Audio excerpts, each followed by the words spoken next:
हाँ जी, coefficient of variance जो हमारे पास कोफिशिएंट वर्ड है, मैंने पहले भी बताया था। वेरिएंस तो आपने निकाल लिया। स्टैंडर्ड डेविएशन को अगर हम स्क्वायर करते हैं तो वेरिएंस होता है, और कोफिशिएंट जो वर्ड लगाते हैं तो कोफिशिएंट का मतलब है इंडिपेंडेंट ऑफ यूनिट। और इन टर्म्स ऑफ परसेंटेज हम बताना चाहते हैं कि कितना वेरिएशन है, तो हमारे पास फार्मूला है सिग्मा बाय, सिग्मा का मतलब है standard deviation, divided by mean into में 100। तो ये हमारा है best tool for the checking the uniformity and variability of the series. अब हमारे पास जो मेथड, जो हम एक सम करेंगे तो उसके अंदर हम कौन सा मेथड करेंगे, शॉर्टकट मेथड हम यूज़ करना चाहेंगे, जिसके अंदर हम डेविएशन यूज़ करते हैं। फ्रॉम द फॉलोइंग सीरीज, आपको एक और दो सीरीज़ दे रखी होगी, और उन सीरीज़ का हमने क्या चेक करना है, कोफिशिएंट ऑफ वेरिएंस निकालना है, ठीक है। और कंपेयर करना है कि कौन सी मोर स्टेबल है, कौन सी यूनिफॉर्म ज़्यादा है, कौन सी होमोजीनियस ज़्यादा है।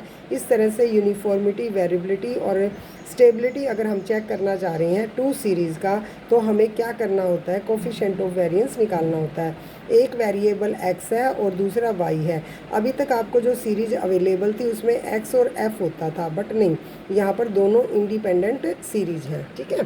तो अब हमारे पास जो x है, तो जो हमारा वेरिएंस निकालना है हमने इसमें से x के लिए, तो हमारे पास फार्मूला क्या है, sigma x summation F D X square by N, और इसी तरह से summation F D X square by N whole square. और डी एक्स का मतलब आपको पता ही है, deviation of assumed mean, x में से एज्यूम्ड मीन। एज्यूम्ड मीन का मतलब कौन सा, कोई भी इन बिटवीन वैल्यू को हम ले लेते हैं, यानी कि ऊपर 4 वैल्यू है, नीचे हमारे पास 5 वैल्यू हैं, तो हमारा इवन है। तो इसमें से 14, 45 और 46 में से कोई भी एज्यूम्ड मीन आप मान सकते हो। फिर हमने क्या किया है, ए हमने 45 मानना है और डी एक्स निकालना है। डी एक्स का मतलब डेविएशन कीजिए x में से ए मतलब अपने आप एज्यूम किया हुआ मीन। ओके, तो यहाँ हमने क्या, 41 माइनस में 45, 4 आ गया, 44 माइनस में 45, 43 माइनस में 45, 48 माइनस में, तो इस तरह से ये सारी वैल्यू आ जाती है। हमें क्या चाहिए, डी एक्स स्क्वेयर भी चाहिए, हो गया, यहाँ से इनका स्क्वेयर ले लिया। इसी तरह से हमारे पास जो दूसरी सीरीज है उसका भी अलग है ये सीरीज़, तो इसके अंदर एज्यूम्ड मीन हम बीच वाला कोई भी मान सकते हैं, 90 मान सकते हो, 97 मान सकते हो। इसने कहा कि हम तो 95 मानेंगे, क्योंकि 91 से लेकर 98 तक की काउंटिंग है इस सीरीज़ में, तो उसने कहा नहीं है मैं 95। तो कोई भी ऐसे कंफ्यूज होने की जरूरत नहीं है, आप कहोगे नहीं मैडम हम तो 90 मानेंगे, तो 90 भी मान सकते हो, ठीक है।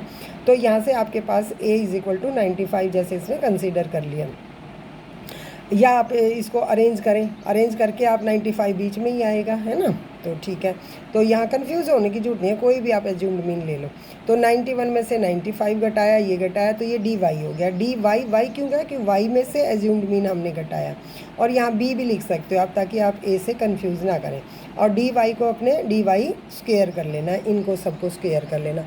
अब एक अच्छी बात है स्टैट्स में कि आप जैसे यहाँ डी एक्स निकाल रहे हो, तो इसके नीचे समीशन डी एक्स स्क्वेयर निकाला, समीशन डी एक्स निकाला, जो भी ऊपर लिखा हुआ है उन्हीं के नीचे आप उनके समी ले लोगे, हो गया। अब हमने एक तो मीन भी निकालना है हमें कोफिशिएंट ऑफ वेरिएंस में। अब मीन तो मैं कह रही हूँ कि ये ऐसे हम निकालना चाहेंगे कि मीन की जो हमारे पास फार्मूला है वो हमेशा जब डेविएशन ले रहे हैं तो इसमें ए एज्यूम्ड मीन प्लस में समीशन डी एक्स बाई में एन, और समीशन डी एक्स भी निकाल लिया आपने, ए भी पता है एज्यूम्ड मीन हमने 45 मानना है, प्लस में हमारे पास जो वैल्यू है। इसी तरह से वाई का अलग से मीन हम ए हमने वहाँ उसमें अलग मानना है, समीशन डी वाई मानना है और बाय एन। तो इस तरह से ये वाला भी मीन आ जाएगा और ये भी, ये बेस्ट वे है आपका इसके बजाय, ऐसे लेने के बजाय। और नहीं कुछ आता है तो टोटल कर रखा है और उससे आप ऐसे निकाल सकते हो। उसके बाद इस सीरीज़ का आपने स्टैंडर्ड डेविएशन निकालना है, डी एक्स स्क्वेयर बाई, ये एक ही फार्मूला है और मैंने बस यही आपको कहा है कि अच्छे से कर लीजिए, और बहुत सारे बच्चों ने कर भी लिया है। और यहाँ से आपके पास से इसी तरह से हमने y का मीन निकाला और स्टैंडर्ड डेविएशन हमने इसका निकाल के और ये वैल्यू लिखी। अब मेरे को पहले वाले का, यानी कि फर्स्ट वाली सीरीज़ का कोफिशिएंट ऑफ वेरिएंस में हमारे पास यहाँ क्या होना चाहिए, स्टैंडर्ड डेविएशन लिखोगे, इसके नीचे मीन लिखोगे और इनटू में 100 कर दोगे। सिमिलरली यहाँ से भी आप क्या करोगे, यहाँ पर भी हमारे पास ऊपर लिखोगे स्टैंडर्ड डेविएशन, यहाँ n इनटू में 100। अब आप ये देखो 3% समझो आई और ये 7%।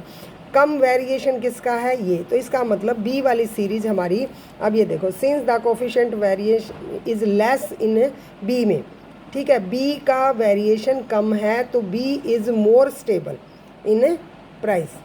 तो इस तरह से स्टेबिलिटी चेक करनी है, तो जिसका भी कोफिशिएंट ऑफ वेरिएंस कम होगा दैट इज़ बेस्ट, हो गया। तो ये आप एक सम अपना ये वाला सम एक बार ट्राई करना अपने हाथ से भी। सिमिलरली नेक्स्ट हमारे पास है द स्कोर ऑफ 2 बैट्समैन, जैसे इसने दे रखे हैं। अब score of 2 batsman A and B और 10 इनिंग में during the certain match, batman A और बैटमैन बी के स्कोर दे दिए। तो यानी कि हमारे पास क्या है, ये एक है वेरिएबल और ये दूसरा वेरिएबल। तो उसमें पूछ रहा है कि कौन सा बेटर स्कोरर है, कौन कंसिस्टेंट है। तो कंसिस्टेंसी भी किसकी होगी, जिसका कि हमारे पास कम होगा कोफिशिएंट ऑफ वेरिएंस। तो अब इसमें आप क्या करोगे, सिमिलरली इसके अंदर भी इतना इजी है ना स्टैट्स, अगर आप ध्यान से देखोगे तो यहाँ भी हमने डेविएशन करना है। डेविएशन हमने क्या है, एज्यूम्ड मीन में से करना है। इनमें से कोई भी एज्यूम्ड मीन बीच में से मान लो और आपने निकालना है। इसी तरह से एक्स स्क्वायर है, डी एक्स स्क्वायर है, इसी तरह से वाई का आपने कर लिया। इसने मीन में से घटा रखा, लेकिन हम तो एज्यूम्ड मीन में से घटाएंगे। तो यहाँ से ये दोनों फिर मीन निकाल ले, फिर ऐसे ही स्टैंडर्ड डेविएशन निकाल ले, फिर कोफिशिएंट ऑफ वेरिएंस में बार बार वही चीज़ें नहीं कराऊंगी। तो यहाँ से 55 है, इसका 48 है।